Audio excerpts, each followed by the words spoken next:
And I'm back on my bullshit. I'm not gonna lie, I'm a little fired up right now. I don't really know why. I'm kind of all over the map, but I mean, shit's just been good, I guess. And it's basketball season, hence my Nets and LeBron Jimmers up here. Bro, this ain't a basketball pop. Man, get the fuck out of here. Get out of here. Come on now. Put some legends of the game up there. In case you can't see. Put some legends of the game up there. The legends. But I do have my Clay Matthews basketball jersey on. Because it really is basketball season. That's great. My Nets lost. I just found that out. Whatever. Who cares? So, this past week, I had a 11-4 picking games. Not bad. 7-8 picking spreads. Not better.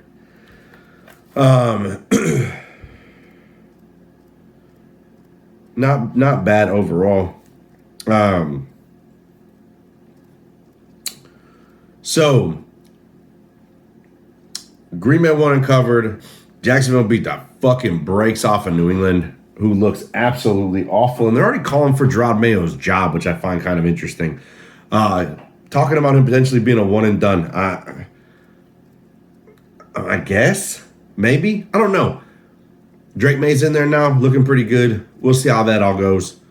But anyway, Cincinnati beat the shit out of Cleveland. Deshaun Watson done for the year.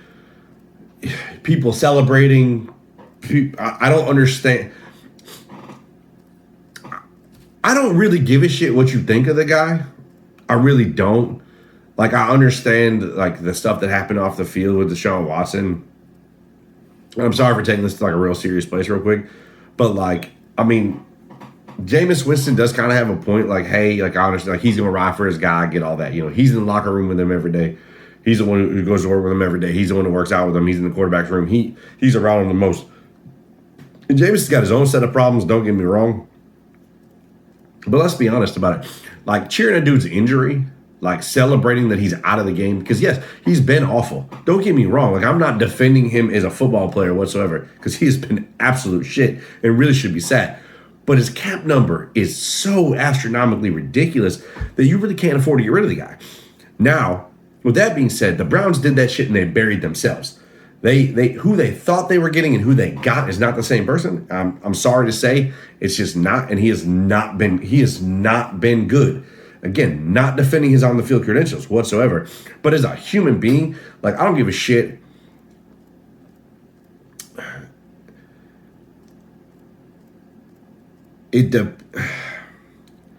What he was accused of and what hasn't gone to jail. You know, hasn't been considered guilty. Everything has been hushed out, I guess. And I'm not saying that that's a good thing, and I'm not defending him by any means. Just understand that cheering someone for an injury that happens to him in a pro game is really fucked up. In fact, I went and watched the Packers-Vikings game a couple weeks ago and was with a group of Packers fans, and there was a group of Vikings fans around me, and it was very contentious because they were kind of assholes about things. Let's just be honest. They were kind of assholes about things. And so one of the Packers guys got hurt, and they're over there yelling, "Get him off the field." And then his little kids, his younger kids, probably like teenage time, was like, "Get him off the field." And I'm sorry, but that is fucked up. And I said that shit. At that moment, I was like, listen, I said, there's a lot of shit I can handle. I can handle a lot of trash talk. I'm all for the trash talk. Bring that shit on. Let's go. Except for my dad, because he's kind of a dick about it, and he just does it out of spite. And I'll tell him that to his face. Anyway. Point being is that they were cheering for that stuff, and then it happened again, and then they tried to, like, make light of it when a Vikings player got hurt. Oh, get him off the field. But they were just like, get him off the field. Exactly. Yeah, I mean, you're whispering now, but you weren't whispering then. And I think it's fucked up because I don't wish for anybody to get hurt on the field doing a thing that they love. I mean, in a game that they worked hard to, and you know, it's kind of disrespectful and it's kind of fucked up. As I grew up, I learned. For me, I learned that because I used to, you know, be that kid who was like, oh my God, I hope this guy gets hurt. And I'm like, damn. I'm like, you know what? I don't want to watch Adrian Peterson get 200 yards on Green Bay. I get to watch Adrian Peterson. I got to witness greatness week to week with Adrian Peterson playing football during my generation. Calvin Johnson during my generation. Barry Sanders, when I was a kid. Like, I got to see all that greatness happen week in and week out. So I started to learn to just appreciate what I was getting to see instead of trying to wish for that to end. Like, in my head, I'm going to be dead ass honest. I'm like, listen, man, I kind of hope he just kind of get some cramps. Please just get some cramps and be out for the rest of the game. Or whatever. I don't care. But I don't ever wish for a person to get actually hurt. Like, I don't want a broken ankle or a torn ACL and shit like that. I think that's fucked up. So, anyway, that with the Vikings thing, that did not end well. It actually ended pretty poorly. I had to break up some contentious situations. Anyway, point being is, don't be a dick. I get it. You might not like Deshaun Watson. You may not like the situation he's in. You may not like him as a person. You may not like what he did, what he may not have done, his court case, however you see. I get all of that. But as far as his on-field product goes, I'm not glad he got hurt. I would have much rather him get benched. But Cleveland is probably better off without him right now. I know that's not, it seems a little contradictory. But, again, would rather have him been benched, not broken. My opinion. Take that as you will. Anyway, Cincinnati beat the dog shit out of them. Indy scraped a victory against Miami, who looks lost on offense, and people are not questioning Mike McDaniel's job as a head coach for all the offensive guru-ness that he had when he had his full team. Tua potentially back this week. I don't know. We'll see. Who knows? I'll know more by the weekend. Philly beat the shit out of the Giants because they're worthless. Daniel Jones sucks as a quarterback. But Joe Shane and Dable have been backed by their owner, saying, I firmly expect to be back next year. Their only problem, it seems, is their quarterback. So, you can fix that in 1 year, really. Detroit beat Minnesota barely, but they beat them. No, one undefeated team left, Kansas City. Atlanta looked listless. Buffalo beat the fuck out of Tennessee. Game of the week, dub. Just saying. Amari Cooper touchdown, offensive prop of the week, dub. Jesse Bates interception for the Atlanta, nothing. Not shit. Oh well. Who cares? It is what it is. Washington beats up on Carolina. Andy Dalton ends up in some kind of car crash this week. For all intents and purposes, it seems like he's okay, but he's kind of hurt, I guess. I don't really know the full scenario on that, but I'm glad he's good and his family's good. Again, I don't wish shit on people because I think that's fucked up. Not like that. Not in serious notes. Like, everybody chill out. Rams beat Las Vegas, who lose Aiden O'Connell. Gardner Minshew looks like shit. Rams are trash. Whatever. Kansas City beats up on San Francisco. Not a shocker. They look. San Francisco's dead. Like, I don't even know. McCaffrey out. Be back sometime soon. Ayuk done for the year now. Torn ACL and MCL. Debo was hospitalized with fucking pneumonia. Like, it's insane the amount of injuries that they've had as well. It's crazy to me, honestly. Russell Wilson looked like Russell Wilson. Aaron Rodgers looks like a shell of his former self. Devontae, what do you think about being it? Man, it fucking sucks. Not a good start. Anyway, Pittsburgh beat the shit out of them. Russell Wilson's probably going to be the starter going forward. Maybe gives them the opportunity for more explosion. We'll see. More moon balls. And then until he gets his signature catchphrase. Steel City, baby. Hey. Fucking who knows, whatever. Baltimore beats up on Tampa Bay in a game that was probably closer than it should be. And Chris Godwin, with the ugly injury. I hate to see that. Mike Evans out for a couple of weeks. Could see them in the running for Cooper Kupp. I'm going to talk about that in a second. Chris Godwin done for the year. Dislocated ankle. Mike Evans out with a hamstring injury for at least probably like 3 weeks, they said. Tough to lose both your top receivers and still stay in the game. Only lose by 10. Game was probably not that close, but, to lose by 10 to a very tough Baltimore team with Derrick Henry going absolutely ballistic ape shit, looking like his 22-year-old self, or just he's a freak. I think he's just a freak. Anyway, Chargers kicking 5 field goals and losing by 3. Ironically, 17-14.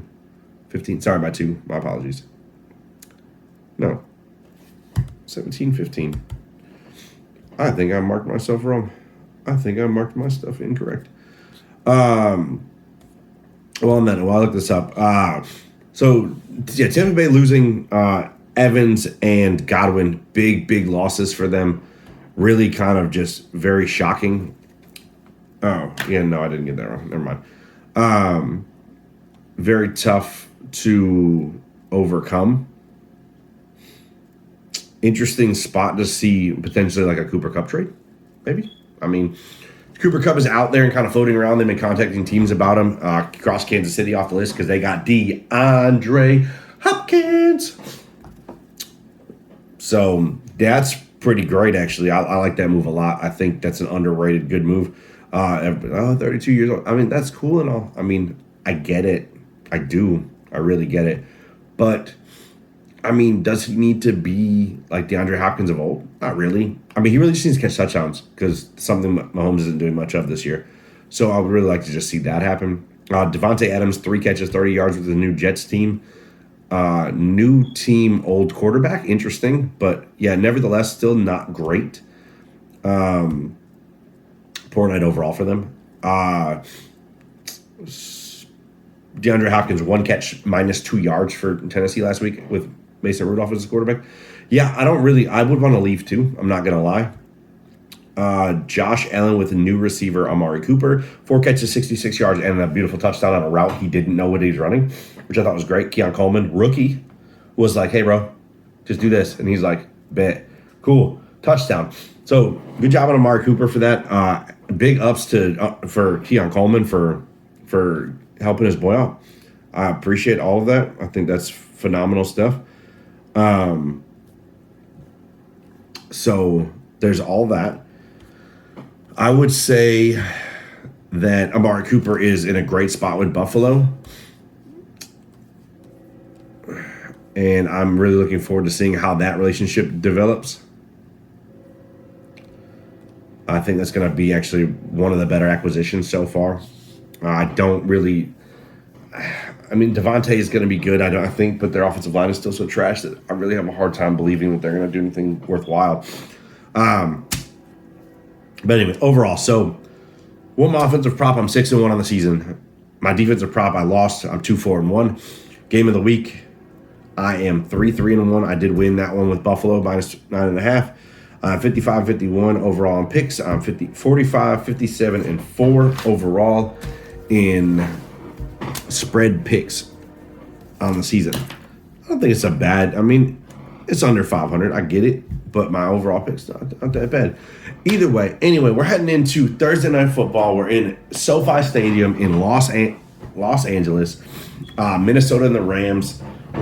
Big ass rumor mill. Tell me, I keep seeing it, and I'm really starting to trip out because I feel like I'm being trolled, but I also feel like ain't no fucking way. Like, you really can't be that stupid. But rumor is Minnesota trying to trade for Matthew Stafford. I don't know what the return would be, but it's been a big rumor. I've seen a couple of times by Dov Kleiman, which is interesting because he is kind of like an authority in that space. And I want to believe him because of who it is, but at the same time, I'm like, bro, there's no fucking way. Why would you get rid of Sam Darnold when you are literally on top of the world? Like, you only had one loss, and it was to the Lions, who are one of the top teams in the NFC. I mean, Darnold's playing the best football of his career. Aaron Jones, Justin Jefferson, Jordan Addison. They don't even have Hawk back yet. I mean, it's kind of disgusting how well that they've played. I still think they're going to tank. And on that note, let's just roll right through this shit. And that Matthew Stafford delivers an old school beatdown to the Minnesota Vikings with the Rams. I'm picking the Rams. I'm picking the Rams plus 2.5. And my little Thursday prop, which I don't count for anything, and I don't keep track of it. I really don't know, and I lose a lot of them probably, and I really don't care. Cooper Kupp touchdown. I like plus money props. I like to win money, so why not? And Cooper Kupp's coming back this week supposedly. And who does Matthew Stafford like to throw to? The guy who gets open all the time. I mean, why would you not throw to him all the time? And you got Jordan Whittingham, who probably another good option for a touchdown plus money. because, I mean, Minnesota's pass defense isn't great. Brian Flores is good at bringing pressure, but Matthew Stafford is good at, alleviating that. The Rams do have an absolutely garbage offensive line right now. And I say garbage respectfully because they're missing like 3 offensive starters. So, I mean, are they garbage or are they just all hurt? I mean, it's kind of the same thing. I mean, I'm just saying. But anyway, either way, Rams plus 2.5 at home, beating the Minnesota Vikings. The downfall of Minnesota began in Detroit last week. In my opinion, that's what I think is going to happen going forward. Sam Darnold's going to come back to reality. The Vikings are going to come back to reality. And Cam Akers is going to try to do something against his former team. He won't because Aaron Jones is back. I don't even know why why did I even think that? Why the hell would I even? It doesn't matter why I thought it. I thought it. I said it. So it begins. Aaron Jones is probably gonna have a great game. Rams got no run defense. Jared Verse is a monster. Braden Fisk looks pretty good too. Florida State alums go Noles. Beat the Canes. Yeesh. But I mean, honestly, just find someone on Minnesota's defensive line and just pick them to get a sack. There's a good chance they're probably going to get it. I'm sure it's plus money. It usually is. And, I mean, the Rams' offensive line's pretty bad. On that note, go Rams. I'm out. We'll see you on Saturday.